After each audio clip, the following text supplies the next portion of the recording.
네, 오늘은 달러 인덱스에 관해서 이야기를 좀 해보려고 하는데요. 이번에 달러 인덱스가 장기 추세선을 이탈을 했습니다. 이에 대한 배경과 시장에 미치고 있는 영향을 한번 정리를 해보려고 합니다. 우선 달러 인덱스가 무엇인지에 대해서 먼저 말씀을 드리면, 달러 인덱스는 미국 달러의 가치를 주요 6개국의 통화 대비로 측정한 지수고요. 유로화가 약 57% 정도로 가장 큰 비중을 차지하고 있고, 그 외에는 일본의 엔화, 영국의 파운드화, 캐나다의 달러, 스웨덴의 크로나, 그리고 스위스의 프랑 등이 포함이 되어 있습니다. 기본적으로 달러 인덱스가 상승을 하면 달러 강세를 뜻하고요. 하락을 하면 달러 약세를 의미를 하는데, 이 지수는 글로벌 금융시장의 핵심 지표 중 하나이기 때문에 주식과 채권, 원자재, 암호화폐 등 거의 모든 자산군에 영향을 미치게 되는데요. 그렇다면 이번에 달러 인덱스가 왜 이렇게 급락을 했을까요? 크게 보자면 세 가지 요인이 있습니다. 네, 첫 번째로는 이번에 미 공조 엔화 개입 이슈가 있는데, 지난 23일에 연준이 이례적으로 엔화 환율 효과를 점검하는 레이트 체크를 진행을 했고요. 레이트 체크라는 건 외환 당국이 시장 개입에 앞서서 금융기관들을 대상으로 환율 수준과 거래 상황을 점검하는 절차인데요. 미국이 이런 움직임을 보인 건 상당히 이례적인 일입니다. 아마 그 배경에는 그동안 제로금리를 유지를 해오던 일본의 금리 인상과 함께 일본과 중국의 갈등 등으로 인한 엔화 움직임에 민감하게 반응을 하고 있는 걸로 보이고요. 일본 측에서도 현재 이 비정상적인 움직임에 대응하기 위해서 필요한 모든 조치를 다하겠다고 발언을 하면서 미국과 일본이 환율 안정을 위해 공동 대응을 나설 수도 있다 라는 신호로 보여진 걸로 보입니다. 이 소식이 전해지면서 달러 엔 환율이 이틀 만에 3%가 급락을 했고요.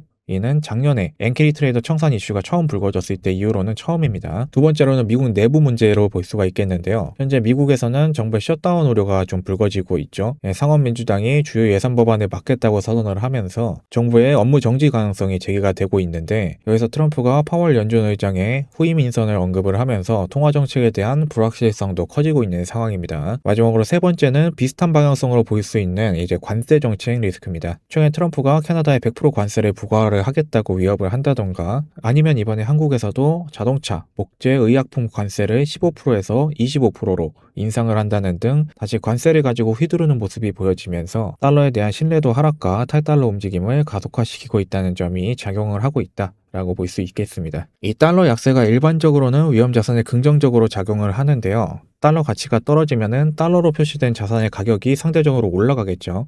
그럼 자연스럽게 주가나 비트코인 같은 자산의 가치가 상승을 하게 돼야 정상인데, 지금 상황을 보면 달러 인덱스 하락분에 비해 지지부진한 움직임만 보여주고 있죠. 이유는 다음과 같습니다. 달러 약세에도 두 가지 종류가 있는데요.